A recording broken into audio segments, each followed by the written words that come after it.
पाठवल्याच्या नंतर त्याला निकष असतात की कोणता प्रश्न घेतला म्हणजे मंजूर होईल आणि कुठला मंजूर केला जाणार नाही, त्याचे निर्णय निकष असतात, त्याला कंडिशन्स असतात, त्याच्याप्रमाणे तो तपासला जातो आणि तो तपासल्याच्या नंतर तो जवळजवळ 4-5 चालांमधून जातो. म्हणजे तो लोअर ऑफिसरकडे असतो, तिथून तो त्याची स्क्रुटिनी होती, त्याच्यानंतर तो वरच्या ऑफिसरकडे येतो, त्याच्यानंतर प्रधान सचिवाकडे येतो, प्रधान सचिवाकडे तो स्पीकर किंवा सभापतींकडे जातो. म्हणजे विधान परिषदेचा प्रश्न असेल तो सभापतींकडे जातो आणि विधानसभेचा प्रश्न असेल तर तो अध्यक्षांकडे जातो आणि तिथे ती मंजुरी होते.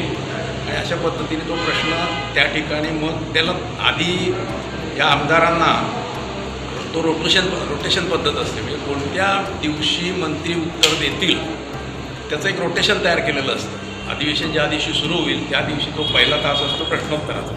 इथून एक रोटेशन किती दिवसाचं अधिवेशन आहे तिथपर्यंत रोटेशन तयार केलेलं असतं. कोणता मंत्री कोणत्या खात्यावर कोणत्या दिवशी उत्तर देईल असं सगळं रोटेशन ऑर्डर ही यांच्याकडे गेलेली असते आमदारांकडे. त्याच्याप्रमाणे ते प्रश्न विचारतात आणि तो 30 दिवस आधी विचारायला लागतो. म्हणजे समजा आता हे अधिवेशन सुरू झालं 27ला, तर 27च्या आधी 27ला हे बजेट सेशन असल्यामुळे 27ला काही नव्हतं, 28ला सुरू झालं. तर 28च्या आधी 1 महिना आधीपासून तो प्रश्न त्यांना तो विचारायला लागला आणि मग तो प्रोसेसमध्ये जातो. आमच्याकडे आल्याच्यानंतर आमच्याकडून मंजूर झाल्याच्यानंतर तो मंत्रालयात पाठवला जातो त्या विभागाकडे, कारण त्याचं उत्तर यायला पाहिजे ना. म्हणून ते 30 दिवस दिलेले असतात. तर उत्तर यायला पाहिजे तर मंत्रालयामध्ये त्या खात्याकडे तो विषय पाठवला जातो, तो प्रश्न पाठवला जातो. मग ते खातं त्या प्रश्नाचं उत्तर तयार करतं.